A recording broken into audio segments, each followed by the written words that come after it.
Quando o cristianismo surgiu, os judeus, de um modo geral, a grande maioria, não viviam na Palestina. Muitos deles já estavam há centenas de anos vivendo fora, vivendo na chamada diáspora.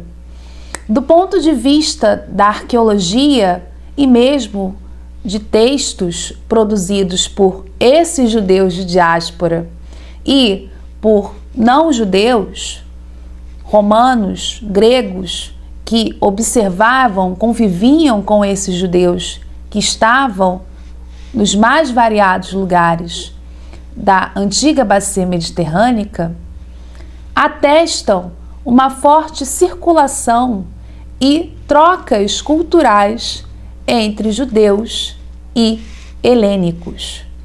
Isso é um dado fantástico porque quando, então, nós queremos analisar esse movimento cristão entre os séculos I e IV e o processo de expansão, propagação desse cristianismo, nós temos que, consequentemente, pensar nos chamados judaísmos de diáspora.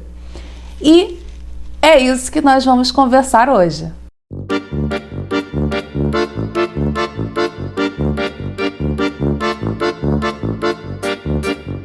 Após a morte de Jesus, o movimento cristão sai rapidamente do ambiente da Palestina e do ambiente das áreas rurais da Palestina, mais especificamente, migra para os centros urbanos palestinos e rapidamente pula, salta para a diáspora, chegando em áreas como Síria, Egito, entre outras regiões.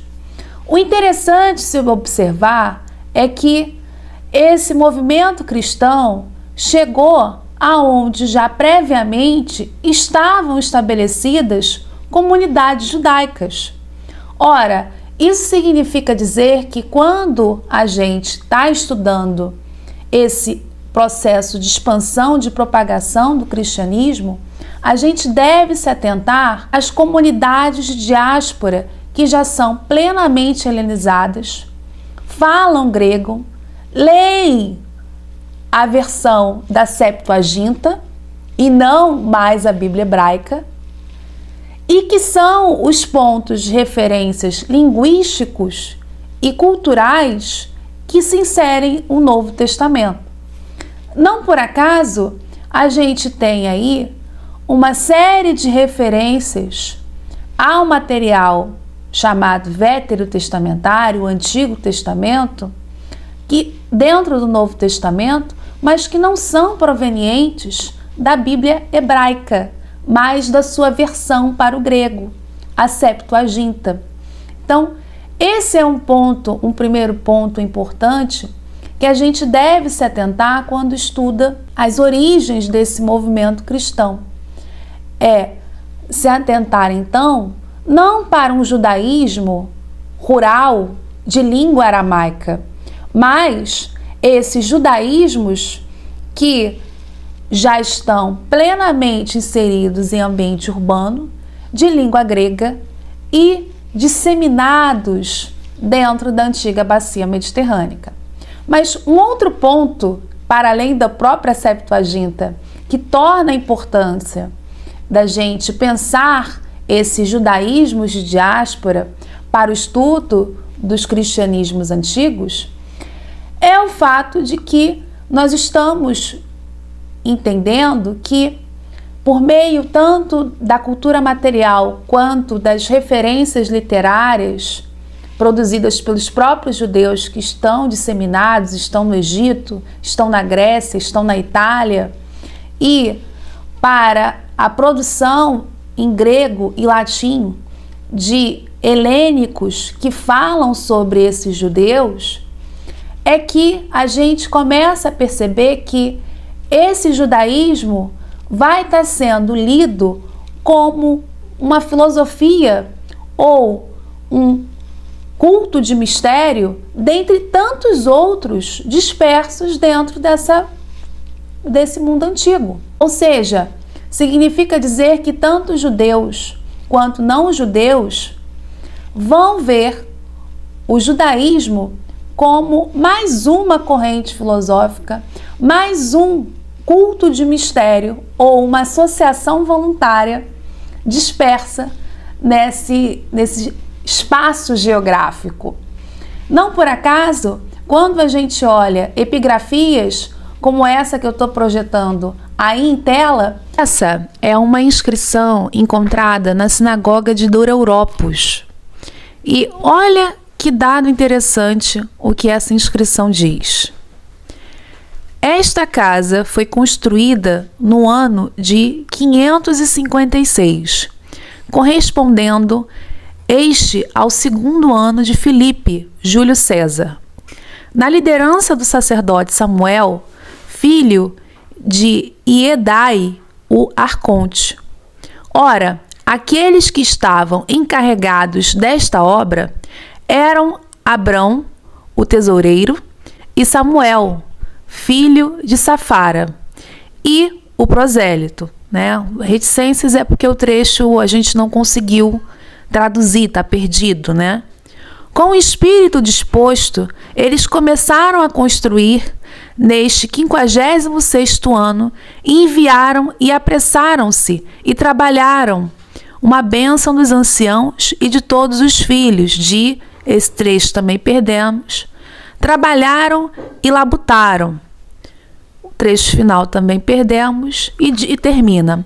Paz para eles e para suas esposas e crianças. Ora, essa inscrição encontrada na sinagoga de Douro-Europos é importantíssima porque demonstra que a forma de se organizar, de se estruturar dos judeus é muito semelhante a qualquer outra associação, por exemplo, dedicada a Ísis e a Serafes, ou associações de trabalhadores, de sapateiros mais especificamente.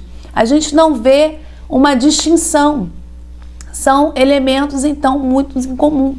Ora, conceitos como associações voluntárias, cultos de mistérios e correntes filosóficas também são categorias válidas para análise dos primeiros agrupamentos cristãos. Lembrando que se o cristianismo nasce de um movimento judaico, como um movimento judaico, então as categorias de análises para o judaísmo da diáspora também são pertinentes para a análise desse movimento cristão. Isso também é interessante quando a gente começa a pensar os diálogos culturais que o cristianismo fará com os politeísmos, porque nós vamos perceber aí que não-judeus também vão ler esse movimento judaico nessa mesma dimensão. Vou dar 2 exemplos. O primeiro deles é uma passagem que vem de Joséfo, né, contra Apião, aonde ele faz uma menção de como Pitágoras teria recepcionado elementos da cultura judaica.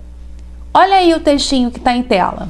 Pitágoras, após a morte de um de seus companheiros, cujo nome era Califonte, nascido em Crotone, afirmou que a alma deste homem conversava com ele noite e dia e ordenou-lhe que não passasse por cima de um lugar onde um jumento tivesse caído, também não bebesse de tais águas que tornassem a sede e se abstivesse de toda sorte dos opróbios. Depois disso, ele acrescenta: isso ele fez e disse em imitação das doutrinas dos judeus e trácios que ele transferiu para sua própria filosofia.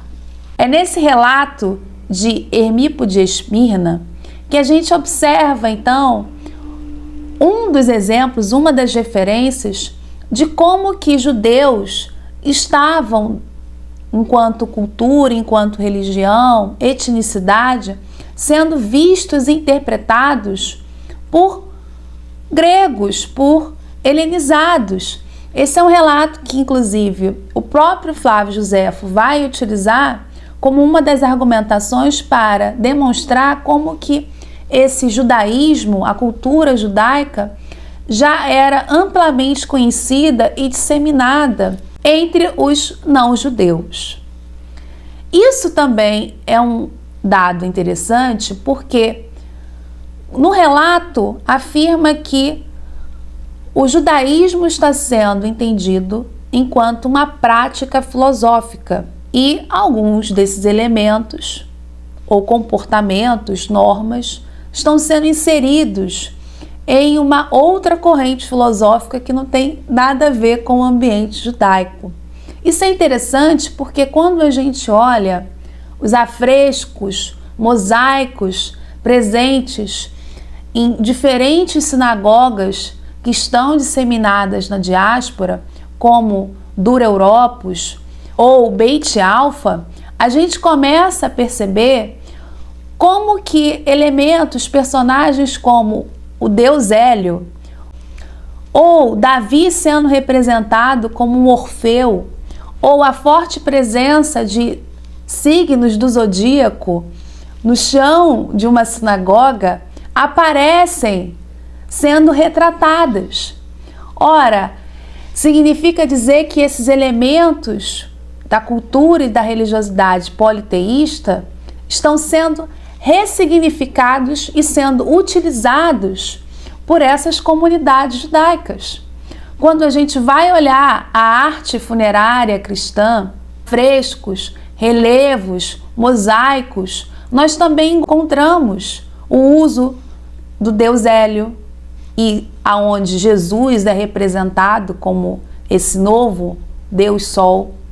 Ou também vemos o uso do tema Orfeu, Jesus como Orfeu, tal como imagens que estão sendo ilustradas aí. Isso significa dizer que o cristianismo não fez algo novo ao dialogar com essa cultura helenizada, mas já era algo que já estava presente dentro das comunidades judaicas. Esses judeus que viviam na diáspora, que viviam em ambientes urbanos, já estavam plenamente helenizados, já estavam dialogando com os mesmos filtros de leitura. Então, esse é o dado interessante no estudo de uma perspectiva histórica. Quando nós queremos entender, então, o que são esses cristianismos de primeiros séculos e como se deu o processo de propagação do cristianismo, nós precisamos primeiro olhar para esses judaísmos de diáspora, entender que ambiente é esse que esses judeus já estavam plenamente inseridos e que alguns deles, que se convenceram de que Jesus era um candidato messiânico, era o Messias, era o Filho de Deus, vão trazer Jesus para esse ambiente cultural amplamente helenizado. E isso é um dado interessante porque a gente começa então a ler o Novo Testamento, chamado Novo Testamento, ou os textos que compõem o Novo Testamento, sobre esse viés, sobre esse ambiente cultural em que, antes do cristianismo, judeus já estavam plenamente inseridos. E eu queria aproveitar para fazer o convite para vocês. Esse é um tema que eu vou estar tratando no meu próximo curso, chamado O Ambiente Cultural dos Judaísmos e Cristianismos Antigos. As inscrições eu vou estar deixando aqui o link na descrição e não se esqueçam de deixar um like, compartilhar e se inscrever aqui no canal.